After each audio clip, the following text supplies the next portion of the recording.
Hello and welcome again to the Right Hand Podcast. This is another installment of our special Building Without a Blueprint. This series is dedicated to law firm owners who are building something extraordinary and building that something extraordinary without having been given a roadmap. This is for the attorneys who may be the first in their family to own the business, the first to become a lawyer, the first to build a law firm, maybe the first to navigate things such as leadership, hiring, finances, growth, and everything that comes with entrepreneurship. So if you ever felt like you're writing the playbook while trying to win the game, you are in the right place because here we believe that great firms aren't built by accident, they're built intentionally. So let's get into today's conversation. And I guess I want to begin um, with a question, and that's uh, how many jobs do you have as the law firm owner? How many jobs do you have inside your law firm? And I want you to think about that for a moment. You know, you're an attorney. Uh, you're also the managing partner. You're the head of business development.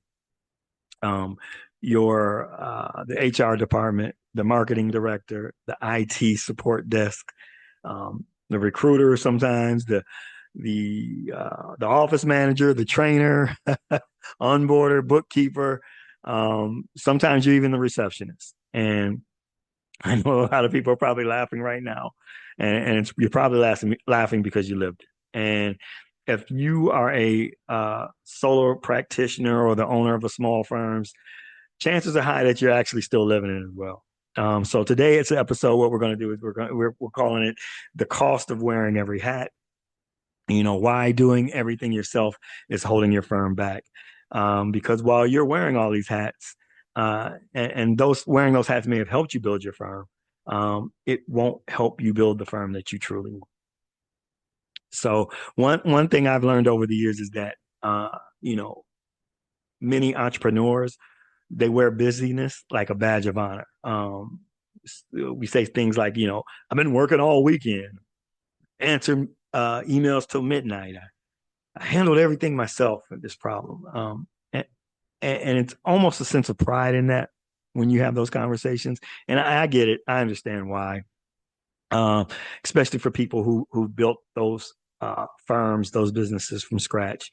You had to do everything. There wasn't anybody else. You were making um, payroll before paying yourself. You know, you were taking client calls while preparing for hearings. You weren't trying to build an empire. You were just trying to survive. And that survival, it demanded the versatility of wearing all those hats. So, but what happens is eventually survival becomes your identity. And you stop asking, you know, should I still be doing this? And instead, you just simply just keep on doing it out of habit. And you become the default solution for every problem, every question, every decision, every emergency. And it's not because your team isn't capable. It's because you've trained the organization to depend on you. And that it's not a criticism. Um, it's just a common stage in the life of every growing firm. But if it continues this way, I'm here to tell you, it becomes one of the biggest obstacles to your growth.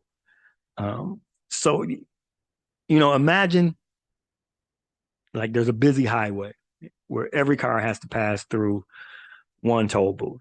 And no matter how many lanes exist before it, everything slows down at the same point.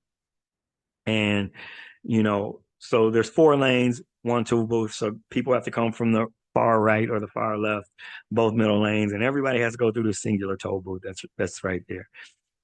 And this is what happens when every decision runs through the owner, when a paralegal needs approval, or a vendor has a question, or a client issue arises, an associate wants guidance, someone needs a hiring decision. Everything waits on you. And it's not because people aren't working, it's because the system that you have depends on one person. And that one person is you. And more than likely, you're already overwhelmed. So everything gets pushed back. Um, when we think about doing everything ourselves, we usually think about time. You know, I'm busy. Um, but I'm here to tell you the cost is much greater.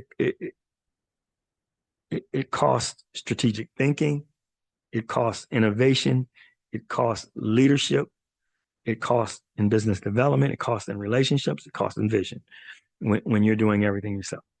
Um, every hour spent on work someone else could eventually do is an hour you're not spending on work that only you can do, basically. Um, that's the opportunity cost. And it's one of the most expensive costs in our business. Um, so, let's be real about it. Delegation isn't difficult because we don't understand, we don't understand how to delegate. It's difficult because it's emotional. And a lot of times, law firm owners will think, no one else will do it as well as I do. It's faster if I just handle it, or you know, I don't have the time to train someone to do it, and those thoughts are normal. Um, you know, my wife, she she does some things around the house instead of having our children do it because she feels like, hey, I can do it faster. And again, that puts more burden. Um, I just want them to do it because I don't. I want to delegate all. Uh, but I digress. But the question that I often ask, you know, law firm owners is your goal to be the best employee in your firm, or is it to be the best leader in your firm? And those are two different jobs, between being the best employee in your firm and being the best leader. Um, so there's a difference between delegating tasks and building capacity. Many people think that, delegation means getting rid of work. I think that that's too small of a definition. Delegation is about building capacity. It's about creating more capability inside the organization. Um, every time you teach someone a process, you know, document a workflow, clarify expectations, um, or anytime you empower someone to make a decision, you're increasing the capacity of the entire firm. So you're building an organization that becomes stronger and stronger week by week, month by month. And here's the reality in it all. There are some hats that only you should wear, and that's the hat of creating the vision of the firm or the culture of the firm, the strategy and direction of the firm. Uh, leadership, key client relationships, um, long-term planning. These are founder responsibilities. Everything else, all that should be evaluated and ask yourself, does this really truly require my expertise, or have I simply just been, the one doing it? And there's a big difference.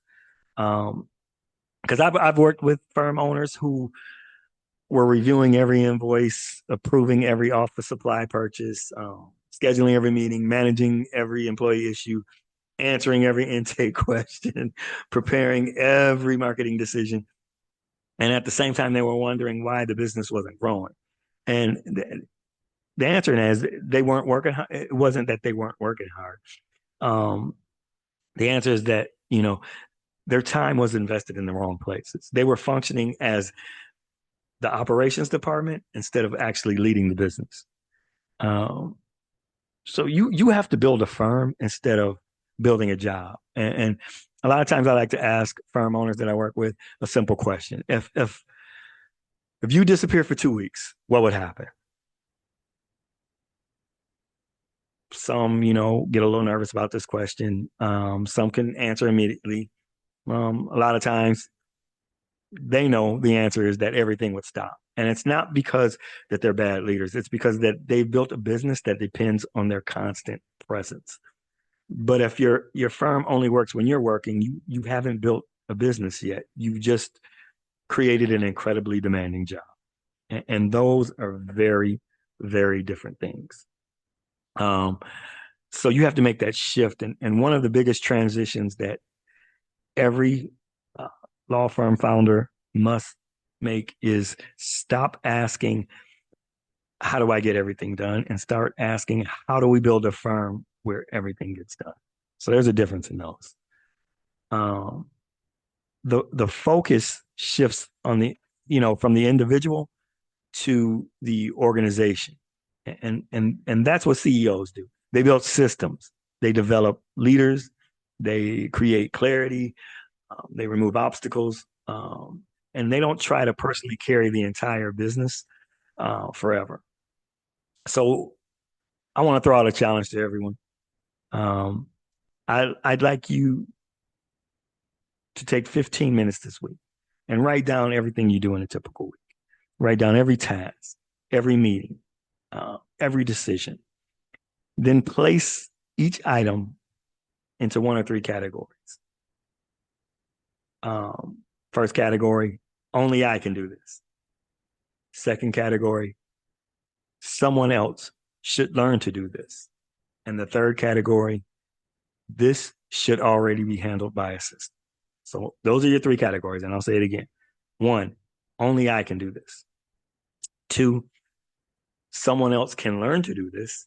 And then three, this should already be handled by a system.